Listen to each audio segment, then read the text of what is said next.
Welcome to the Globe Girl Podcast. I'm Kyra Mitchell Lewis, and thank you all for joining. Hope everyone is doing well. Happy Friday, Junior. Hope your Thursday is going good. I hope the week has been giving you kindness and joy and lots of favor, and that you are just having a super day and a super week. All right, today I am going to be joined by Gina Mollicone-Long, and she is a peak performance expert, and she's the founder of the company Greatness U. Gina helps people to get what they want. Academically trained in engineering, philosophy, and the intersection of science and spirit, Gina brings a wealth of knowledge and information to her process. Extensively trained in modern and ancient performance techniques, she aggregates their teachings and shows people how to make powerful transformations. Gifted in rapport, connection, and language, Gina cuts to the core of your reality and empowers you to engineer a new one. She is an international best-selling author, compelling speaker, and peak performance coach with a mission to reveal greatness in individuals, teams, and organizations. She is also the co-founder of the Greatness Group, a team building and personal development company. Since 1998, she has trained, coached, or spoken to tens of thousands of people on 6 continents. Her books, Think or Sink and The Secret of Successful Failing, are widely read and enjoyed by people around the world. Well, looks like we're going to have a great conversation today, so stay tuned. I'll be right back with Gina.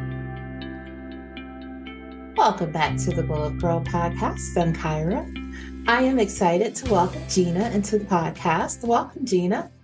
Thanks for having me, Kyra. Awesome. Well, why don't we get started with you telling everyone out there listening or watching who you are and what you do? Oh, sure. My passion, what gets me out of bed in the morning is to reveal greatness. And these words were very specifically chosen because the presupposition is that you already have everything you need inside you. The greatness sits there. And what I do is I help people bring it to the surface. And so it's not, not everybody has to do it, but for those people who are called to it, that's what I'm called to do, is to help them reveal that. My background is a little bit varied. I'm sort of obsessed with the intersection of matter and spirit. And so I bring those two poles together in everything that I do. My academic training is an undergraduate degree in engineering and a graduate degree in the philosophy of science and religion. And so what I've spent the last 30 years doing is intersecting systems to help people get where they're going faster and with less effort. I love that. Especially in a world where people do want to get places faster. Yeah. Notice the speed is speeding up. Exactly. All right. So let's dive on in. And the first question I'm going to ask you is definitely something that I see a lot in the world. A lot of times, and you say this as well, that people tend to play small. Sure. Why do you feel that way, and what can they do about it? Well, I mean, the background of it is actually quite brilliant. So as we're growing up, when we're little, what we're trying to do is just get through the day so our body can mature. I mean, basically, that's what we're trying to do. So what we do is we create an environment that allows us to just live. And so as a child, you may have gotten in trouble for something you did wrong. That's obvious, but you also may have gotten in trouble for something you did right. And so what ends up happening is we end up is defining our world by, what doesn't get me in trouble, whether it's, getting caught out for lying, stealing that cookie, or, showing off how smart I was in, say, a math test and having some, insane uncle tear me down, because that's sometimes what happens in life, right? So we create a smallness, which is brilliant at the time. The problem is when we get to adulthood, it no longer allows us to have full self-expression. And so we have to take down the barriers that we built. It's not bad. It's not wrong. It just is part of growing and evolving. And so when you figure it out, when you're an adult, at some point in your life, your container is going to be too small for you. And that's a cue for you to break through that barrier instead of being defined by it. So then what you need to do is the first thing you need to do is just be aware of the fact that that's a normal, natural process, and then seek out the tools that support you and getting in touch with what already exists inside of you. That's the key, really. Okay. Okay, so I know that, of people, if you're tending to sort of play small and live in this space, there's a tendency to feel, I guess, like you're stuck. Sure, you are stuck. So, I mean, here's the thing. If you're playing small, there's nothing wrong with that. I just want to be clear about something here, because everybody in my industry has it like it's this bad thing. Play however you want. It's your game, right? If you wake up, though, and the question I only ever ask is, how's it working for you? Like, how's that actually working for you? And if it's not, then you have to embark upon the journey. In literature, we would have called this the hero's journey. It's an archetypal journey, and you got to go where no man's ever gone before, blah, blah, blah, or no woman's ever gone before, right? But that's not just a metaphor for some scary movie you see on TV. You have to go where you've not been. And so if playing small, what that usually means linguistically is the person's trying to articulate, I have more. Right? I can give more, I can do more, I know more, I am more. And so you got to follow that intuition. And on that path of following, it's probably going to be, daunting, because you're not there. You've never been there, and it's not something you've done before. And so I try to normalize this for people, because like you can see behind me on the chalkboard, right? So you can see the word uncomfortable. What I was trying to teach there when I was teaching is, point A is this comfort zone. It's where you're comfortable. It's where you are. It's let's just call it the playing small, because that's what we're talking about. The minute you want to step outside of that, what is comfortable, by definition, as soon as you cross that boundary, you will be uncomfortable. It is the definition of not being in the comfort zone. So why is everybody so surprised when they step outside their comfort zone that it's uncomfortable, it's tumultuous, it's chaotic? Because it can't be any other way. Right. I teach this really advanced training to my advanced students called Quantum Esoterica. And it starts out with this quotation that says, enlightenment is a destructive process because it requires you to tear down who you've been in order to become who you might be. Right. So, but all of that aside, it's still worth it. Right. Yeah. And so, I always want to normalize that for people, because they get, they take a step out and they're like, holy crap. I didn't know it was going to be so hard. It's like, well, okay, it's okay. Take a breath. It's just uncomfortable, right? Yeah. So it's childbirth, but we do it. No, I love sort of your approach to simplifying that, because it is. I mean, you think like when people step outside of the comfort zone that they might know that, oh yeah, this is going to be different than what I'm accustomed to. Like, but they're surprised. That's the part that baffles me. It's like, well, what did you think it was going to be? Yeah, it's just, I was going to say, but even though you think that, right, I guess it's just that human nature that just like tells you like, Now, also, when someone's stepping outside that comfort area and they are dealing with uncomfortableness, right? So they might be feeling, some anxiety, might be feeling worried at times. How can they deal with that as they progress through the journey? Right. Okay. Well, I mean, we have some time? I want to teach a little technique, because I think it'd be really useful for your listeners. And it's pretty quick. It's one of the quick techniques I can do on a podcast. So first thing I want to say is anxiety is fear of the future. Okay. So there's fear, which is fear that is sort of emotional baggage from the past, from past experiences. But anxiety is fear of something that has not happened yet. Okay. And this is very important, because unless you are a bona fide, very successful psychic who's predicting the lottery numbers every 5 minutes, chances are you're not predicting the future in every moment of your life. So anxiety comes from focusing on what you do not want. Okay. Now, I listened to a few episodes. I know that your audience is kind of sophisticated, and they would generally accept that your energy goes where your focus is, right? So they say that energy flows where attention goes. So focus is a very important part of getting what you want. And if you are habitually and unconsciously focusing on what you don't want, triggering anxiety or worry, then that is going to be counterproductive to you getting, to you becoming who you are and, breaking out, playing big and all of that. So first thing I want to say, and I'm a very controversial person, contrarian is my nature, is anxiety left unchecked is very damaging. But if you use it, it can be the most useful emotion we have if you use it.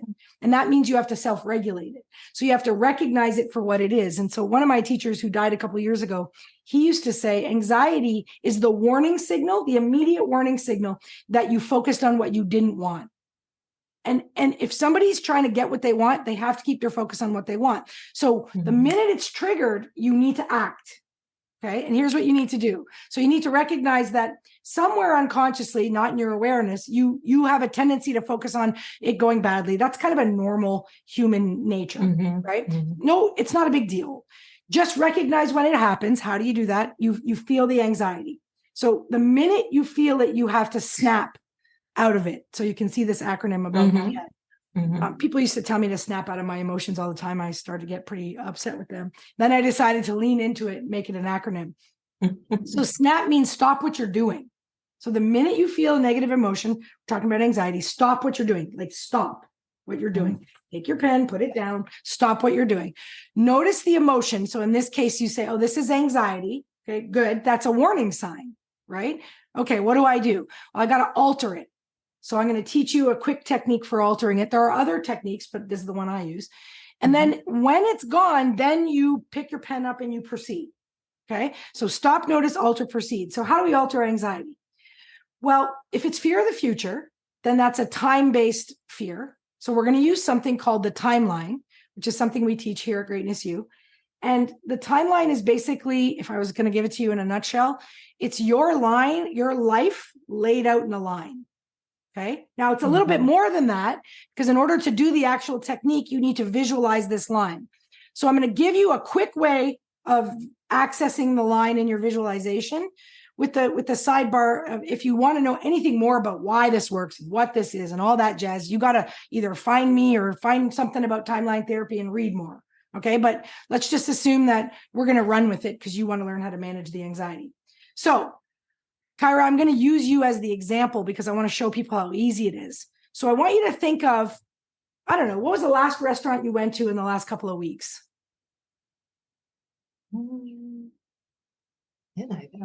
I got Chipotle. Perfect. So where did that memory just come from?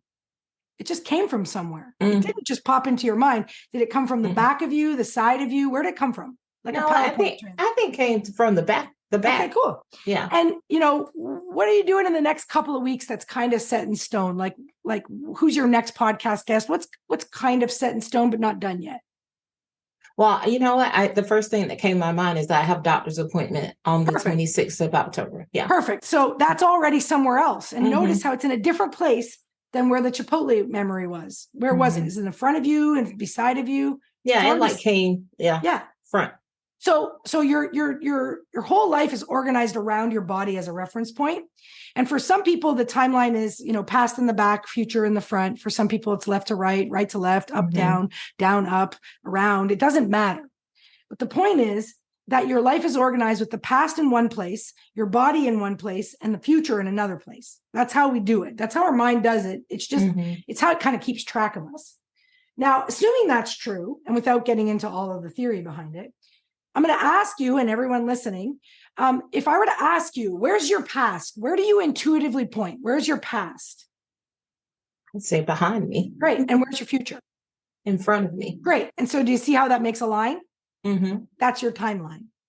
Now, the only other thing you need to know is whether or not the line pierces through your meat suit, your body, or it's outside of the body. So for you, does it pass right through you, or can you kind of see the whole thing outside of you? See, I saw the whole thing to the left of me. Yeah, that's cool. So that's called through time. So you see through time, you see through all of time. And that's just a type of organization. And then the other person, another type of person would have it going right through them. And I always use well, you're probably too young for this, but Steve Martin used to do this thing with an arrow and he put it on his head and it looked like it was going through his head. but it's like it goes right through you. So you either got the line passing like right in your body, or you see through the whole of it. Okay, now, assuming everybody who was listening did it alongside of you, they all have a timeline. Now, if you close your eyes, you can imagine this timeline. Obviously, if you're driving, do this later, right? So you can imagine that timeline, right? Okay, great. So that's it. Now, you know what? While you're imagining the timeline, let's try something. We're not going to do the technique yet, but I also want to teach you some of the things you can do with the timeline, because these are the things we do when we use the timeline as a mechanism. So imagine if you were, there's your timeline. Now imagine you were Superwoman and you float right above it. So now you're looking down on it, and it's a whole line stretched out, and you can sort of notice the things from your past are where they should be, and the things for your future are where they should be. Okay, you got that? Okay, float back down into the room. Now, honestly, for those of you who are driving, save this segment for another time, because in a minute, I'm going to teach you how to manage anxiety. Now, here's the caveat. First of all, number one, if you want to change anything in your life, you have to want to change it, because nothing changes without desire. Okay, so it is a prerequisite. And I won't even talk to a client who calls me and says, my partner, my mom, so-and-so wants me to do this. It's got to be your desire. The second thing that's required is you got to be willing to give it what it takes in order for something to change. Now, this isn't, you've got to be willing to give it what you think you have. That's what I'm talking about, because that's your own self-imposed limit. When you want something, you've got to be willing to keep going until you get it. And that means doing what you didn't think you could do. So to change anything, and those two things, desire and willingness, they apply in this exercise and they apply in your whole life. So in this exercise, if you want to be free of anxiety and worry, you have to do this, what I'm going to say. Okay. And you have to do it every time the anxiety appears, because it's a warning signal. When you notice that you're feeling anxiety, it's because your focus has gone to what you do not want. And any time you spend in that state strengthens what you do not want. So you have to manage this. It's called self-regulation. Now, some people will say to me, holy shit, I got to do this like 30,000 times a day. Well, eventually you'll train yourself not to, right? Eventually the gain of just focusing on what you want will be greater than what you get from not focusing on what you want, right? It's, people do it to protect themselves. There's a whole bunch of reasons why. It doesn't matter. So let's do the technique. Are you ready? I'm trying to make a big deal out of this because I know anxiety is a big deal, but really the whole technique takes like 30 seconds. Okay. Now, everybody who's listening and not driving, so if you're in this place where you're stationary and it's totally appropriate for you to do so, you need a real event you're mildly anxious about. Can't be something, first of all, it shouldn't be something major, because it's very difficult to learn when you're using something major, because you have a lot attached to it, but it can't be made up. It has to be something you are legitimately anxious about, whether you're, whether you're going to make your flight connection. That's perfect. That's a perfect one, right? Because that's outside your control. People worry about it all the time. There's nothing you can do. Whether the weather is going to be good next weekend, like what the hell, right? So these are real things, whether you're going to hit your quarterly numbers, whatever, okay? So anything that you are truly anxious or worried about for real in the future, okay? You got one? You don't have to tell me what it is. You just have to have one. Okay. Now, here's the visualization. So get in touch with your timeline, close your eyes, get in touch with your timeline. Float up above the timeline and float all the way up above the timeline, like stay above it in the future, go above the future of your timeline and keep going above the future part of your timeline until you get to 15 minutes beyond the successful completion of the event you thought you were worried about. So go across the timeline, above the timeline, keep going out into the future till you get to 15 minutes beyond the successful completion of the event you thought you were worried about. Turn your perspective 180 degrees and look down the past end of your timeline. And notice how the anxiety disappears immediately. Good. Stay above the timeline with your awareness that the anxiety's gone, float all the way back to now, back down into the room.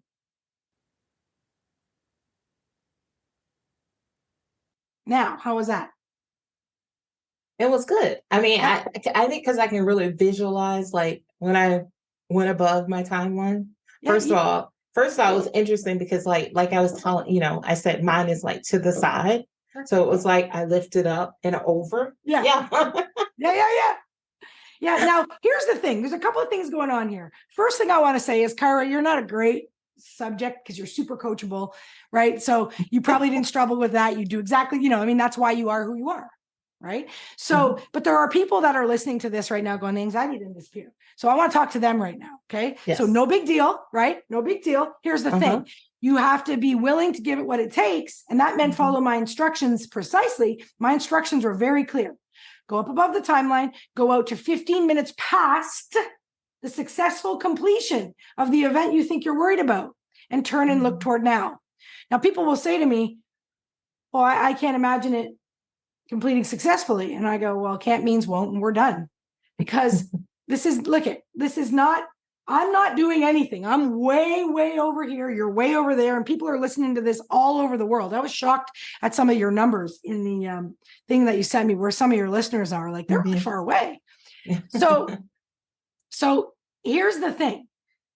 Anxiety is a result of having focused on what you do not want. It doesn't have to be conscious. It's not like you're sitting there going, oh, what should I do? I think I'll focus on what I don't want. It's not conscious. It just happens. Okay. There's a number of reasons why we do this. We're not going to get into it.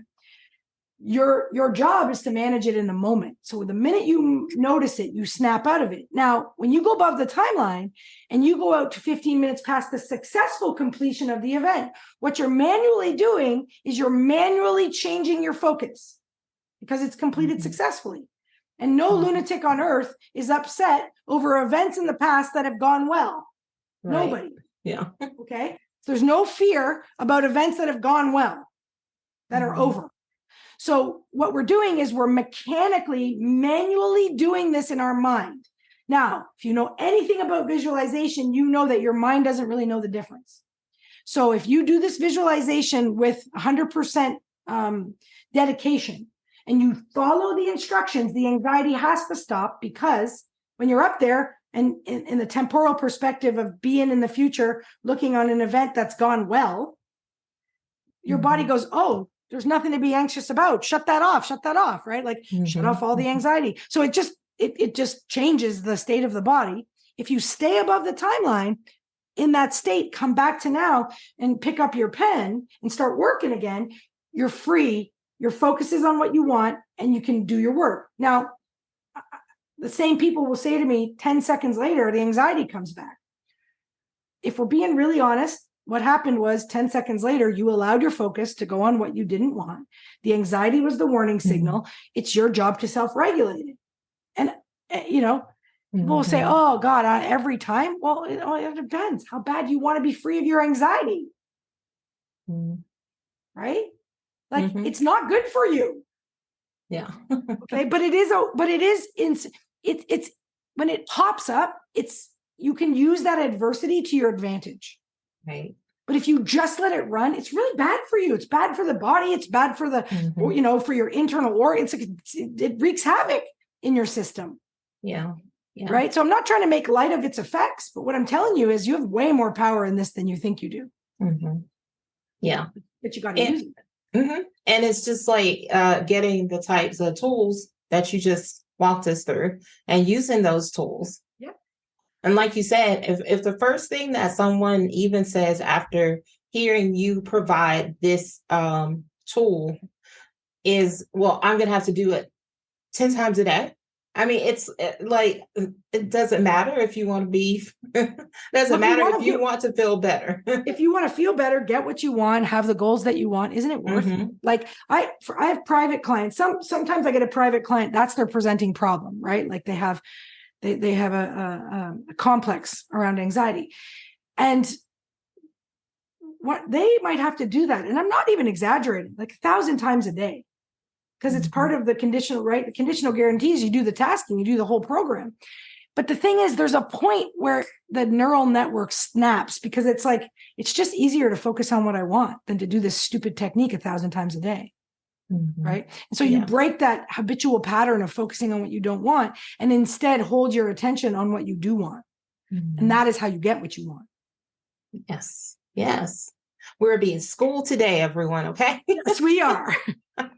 Okay. So Gina, very interested in your take on what advice do you have for people who struggle with situations involving conflict or people that have differing opinions? Well, it's interesting. So first of all, I don't give advice, but I will give something to think about. And Mm-hmm. I'll lend you another technique. I'll make a confession. I'm a bit older probably than most of your listeners. So a while ago, maybe about 6 months ago, feels like about 20 years ago, but it wasn't that long ago. They told me to go on TikTok, and I was like, "Are you insane?" Right? And Mm-hmm. they're like, "Just do it, short form video. You're really good." Okay, fine. So I went on and I did a bunch of things. And early on, I did this one called the agreement frame, which is like one line out of one slide out of a NLP practitioner course, right? But I like it. And it went crazy. My little niece, who's 11 years old, she was like, "Oh my God, Auntie Gina, you're famous," right? It's trending viral. It's trending viral, right? It's like 300,000 views. So I'm gonna share that with your listeners now because it's so powerful. And I didn't realize how powerful it was because it's just how I talk. But it's really useful in a conflict. So when you have a conflict with someone, what you need to get is energy's high. It's not necessarily positive, and barriers are up. Okay. Mm-hmm. That's like, even when you're walking down the street with complete strangers, that might be really nice. Barriers are normally up. Okay. They're not necessarily aggressive, but between two people who are in a conflict, they're up. Mm-hmm. So that's already working against you. So what you need to do is find a way to relax the barrier, get around it, connect with them, and make your point. Mm-hmm. So the agreement frame allows you to do that. Now, right out of the gate, 2 words I want you to delete from your vocabulary forever when talking with someone in a conflict are the words "I understand" and also the word "but." So whenever someone's in a conflict, they'll be like, people will be yapping to each other and they'll say, "I understand what you're saying, but blah, blah, blah." You might as well just, hit them over the head with a foam baseball bat because they're listening to nothing. Here's why. You can never understand truly someone else's position because mathematically it's almost impossible for the two of you to have the same model of reality based on, above my head it says millions, billions, and trillions of bits, and then it says hundreds. Okay, so there's millions of bits of information that we can make reality in our mind. Our brain can only handle hundreds, and if you do the permutations and combinations of that, it's impossible that two people have the same model. So you cannot, and we know this. So when you say "I understand" and you have a difference of an opinion with someone, you obviously don't understand, because if you did, you'd have the same opinion. This is something you have to get. So just delete the word. And if you work in customer service, all I'm going to say is you're welcome. Delete the word "I understand" and delete the word "but," because "but" means stick your fingers in your ears and stop listening to me. Okay? So just delete those 2 words. So what do we say instead? Well, here's the agreement frame. It's 3 phrases, and you pick the one that suits the situation. Okay, so you have to pick which one works for you. And then you use one of the 3 phrases and you use the word "and" as the conjunction, not "but." So you use "and" instead of "but." So if you agree with the person, this is only in the reality where you do agree with them, say, "I agree with you, and here's my further thoughts." Okay, now that's usually not the case in a conflict. So there's 2 choices in a conflict. You can either appreciate or respect. So you can say, "I appreciate your perspective, and have you thought of this, that, and the other thing?" Okay, so what you've done is you've appreciated their perspective and linked it to yours. Now, if you don't even appreciate it, but you can respect, based on what's above my head, that they have a different model of reality, you can just respect the math. Okay? So I respect that you have this opinion or thought or phrase or whatever, and point 1, point 2, point 3, or here are my thoughts or whatever. You do that, and that will allow you to create a connection in a conflict, stay connected, and get your point to the chance it might enter their ears. After that, it's up to the fates. I like that, because so many people do say, "I understand," but just think of the last time you made a customer service call to whatever company. You were off your rocker for whatever reason, and the person was like, "I understand, but this is the policy." Blah. You just the customers get enraged. So whenever I'm working with a company who does customer service, or if you work in customer service, trust me when I tell you, get rid of that fake person IVR robot and get rid of the phrase "I understand," and replace it with "I appreciate, I respect, or I agree with you, and And at least what you do there is get around the barrier of communication and set yourself up for the most likelihood of success in that communication. Awesome. Thank you. You're welcome. Look at us, everyone. We're just learning today. I love teaching. You love listening. So that works for me. So you mentioned NLP. Can you tell us what it is for those who may not know, and why can people benefit from learning about it? Sure. Yeah. Earlier on, when I was telling you who I am, I don't really mention my company. So I'm the founder of a company called Greatness U. And at Greatness U, what we do is we teach people how to reveal their greatness faster and with less effort through a number of different mechanistic models. 3 of those mechanistic models are models that I didn't create. There are 7 models. I created a few of them, but 3 of them I'm highly trained in. One is NLP, one is timeline therapy, and one is hypnosis. And they're all very similar but different. So NLP stands for neuro-linguistic programming. And what that is in a nutshell is the study of success and how to replicate it. So what it does is it links the connection between your neurology, that's your brain through your nervous system, right? Your language. So language is how we encode the world around us, whether it's what we say in our own heads or what we say to others, right? So language and the patterns of the habitual patterns that we use day in and day out to kind of get where we're going, right? So it's the connection between our language, our habits, our dominant habits, and our neurology, which is kind of how we work as a human, and how to hack that. And the reason you would want to learn it is so that you could make a pattern or a habit that would support you getting your goal, faster and with less effort, that overrides the outdated program, the old one that doesn't work anymore, right? So NLP allows us to kind of mind hack how we work using language, using technique, using visualization to help us create these new habits that ultimately become dominant, that lead to our goals. And it's just a collection of, this technique and that technique and a little bit of learning and da-da-da-da. So it's very mechanistic. It's kind of, of all the things I know, it's kind of a bit boring, actually. But it goes hand in hand with the other 2. So what we did with the anxiety process, what I call the anxiety eraser, is from a body of knowledge called timeline therapy, which is similar to NLP, but different in the sense that timeline therapy leverages our perspective in time. We call that temporal perspective, to help us completely resolve unresolved negative emotions and limiting beliefs, because they all usually exist in the past, which isn't really a thing, right? Because all we have is now. But the visualization techniques and the mechanistic model of timeline therapy allow us to actually reframe the past, like literally rewrite it, so that now is different, so the future is different. So it's similar to NLP, but it's focused strictly in the domain of emotion and belief. And then hypnosis, which is what most people have probably heard of but know little about, leverages the state of your brain. So we'll call it the trance state, which is just slow brain waves, like alpha brain waves are slower, to establish selective thinking, which allows for the inception of new beliefs and new ways of thinking. So hypnosis is one of the oldest known mechanistic models, but really it's just a mind hack as well. It goes, look, this is how the brain works. This is how the mind works. If we can get your brain in this state, we can put in, thinking and suggestions so that you can get what you want. Now, people are like, well, I don't know, hypnosis is a bit weird.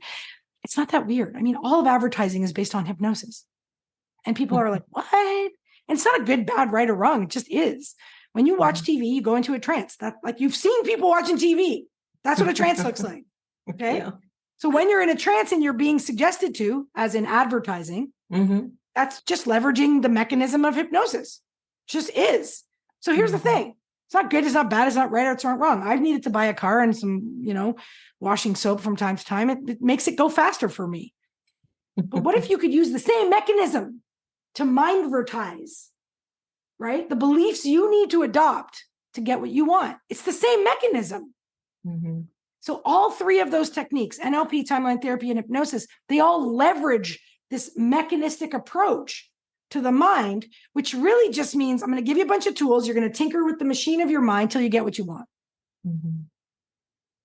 Interesting. Thank you. Welcome. All right. So, can you tell the audience how anyone out there listening or watching can work with you and how they can connect to you? Oh, sure. You know what? Probably the best way to connect with me, because things are always changing, is through my link tree. So for those of you not familiar with it, you go to link, linktr.ee. So link tree, but the dots in the word tree, / Gina Mollicone. And my name is spelled Gina Mollicone. That'll have what's ever up to date at the time you listen to this. But for those of you who are lucky enough to be listening to this in the near future, we're always running courses, right? We've got an intro to hypnosis coming up in Toronto. We've also got the sort of foundation level, it's called practitioner level of NLP, coming up in Florida, which is a new location for us. So that for those of you who, liked what you heard, come join us in the classroom. That's really the best place. But we've got all kinds of free webinars and free content all over my social, which you can get through the Linktree link. Okay, awesome. And we'll drop the link in the show notes. So Perfect. Be easy for you to access. Clicky click. All right. Okay. So I'm going to move us over into 3 things with Gina. We're going to get to know you a little bit better. Okay. So the first question, Gina, is how do you start and end your days? Oh, a good question. So I have a very specific process. The morning's a little longer than the evening, but I will share one thing, because it comes out of a process in timeline therapy where we put goals in the future. And it's not just like, oh, I hope they happen. We put them in the future timeline. You know, that thing you're doing next week, we teach people how to do that.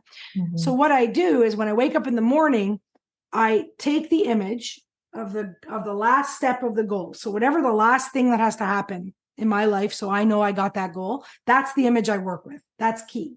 So for those of you that are working with visualization in your goals, you have to imagine what the last step looks like. So it could be different. It could be looking at your computer, or it could be jumping for joy. It could be, seeing the bank balance on your phone. It could be seeing a number on a scale. What's the last thing that has to happen? So you know you got your goal. So I take my image from the previous night and I add another detail.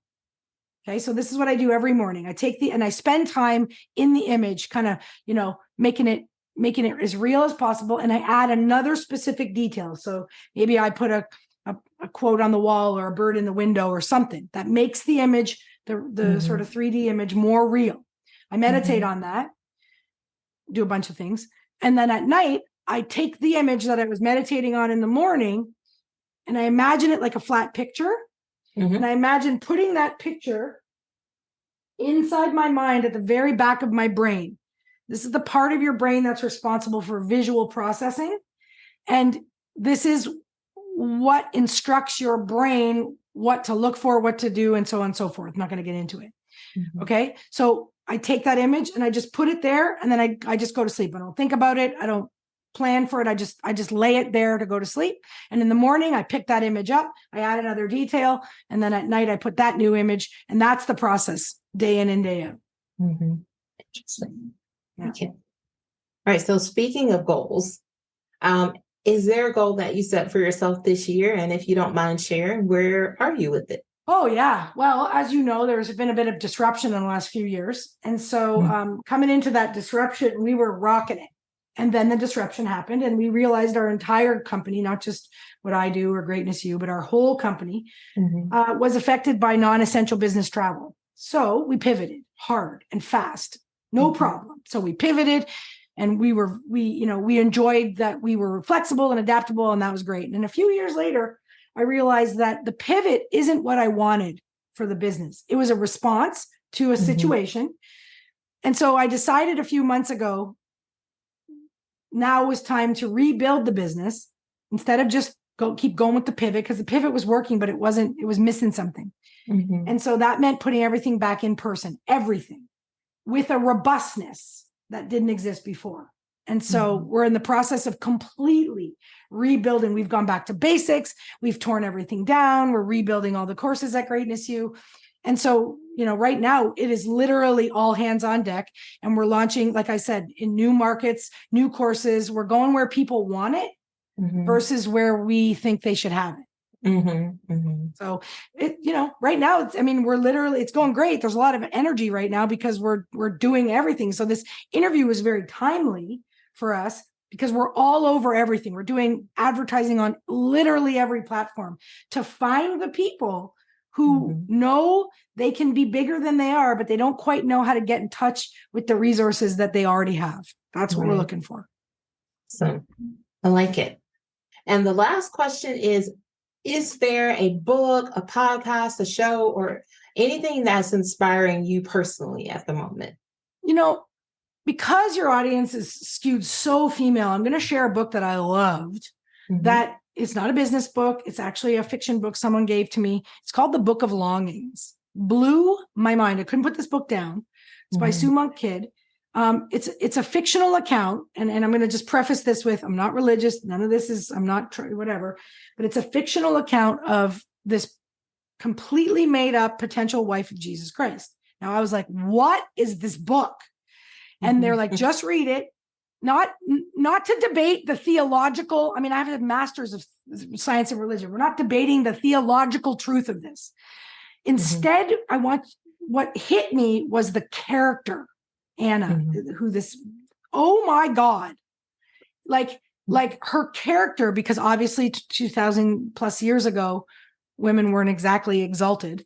And her character is just so profound and set, and it just touched me in a way that I can't explain. And I could not put this book down. And what was so interesting was the consideration at the end of the book. I don't really want to ruin it for people, but I want you to think about, we all have this preconceived notion of whether she did or didn't exist, right?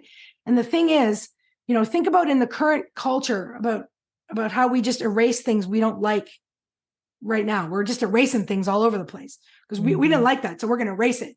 We're going to cancel that. We're going to erase that. Nope, that doesn't get to be said. That doesn't get to be heard. And I want you to think about what would have been at stake if she was a real person.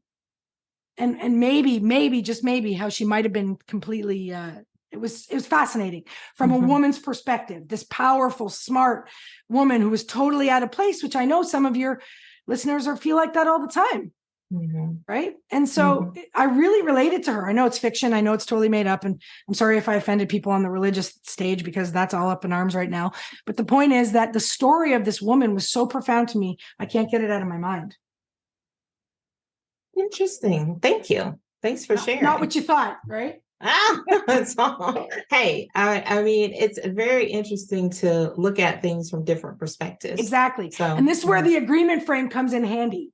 Yeah. Right. Yeah. I mean, right. Because I appreciate the fact that's gonna be really hard for some people to read because it violates some of their religious beliefs.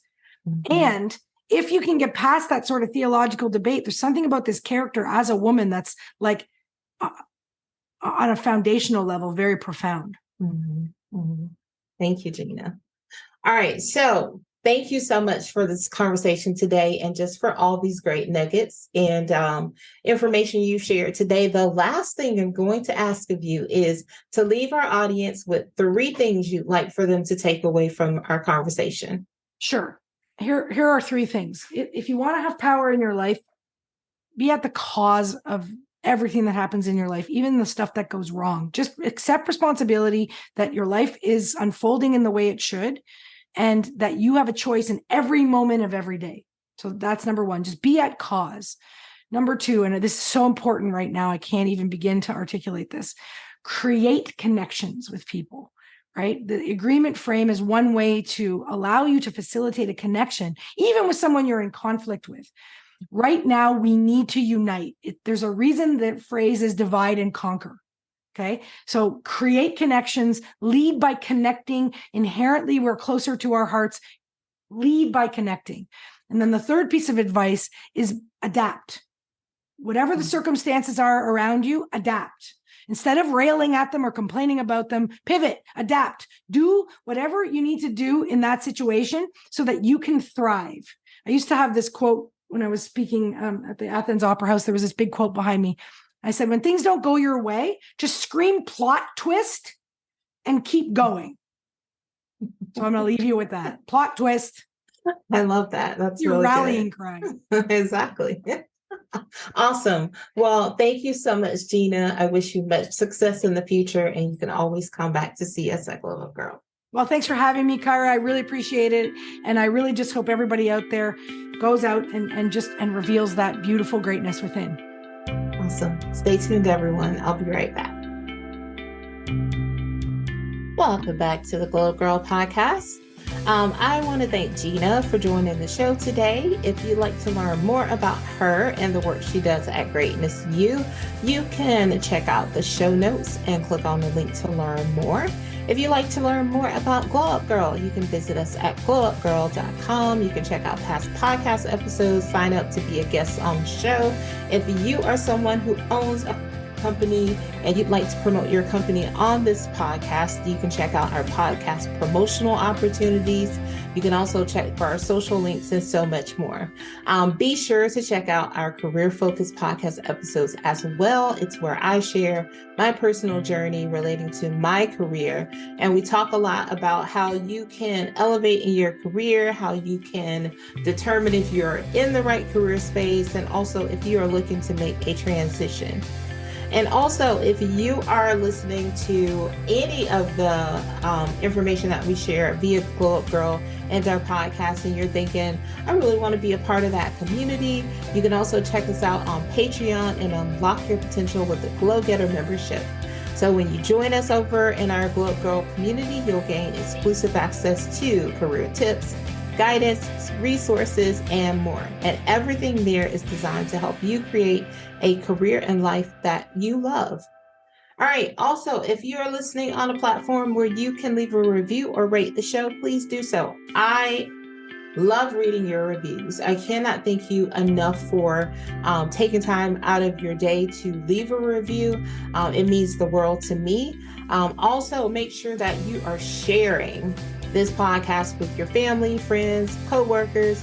Don't keep all this goodness to yourself. Make sure you share it with others. And also, if you are sharing on social media any of our clips or anything about the podcast, be sure to tag us in the post as well.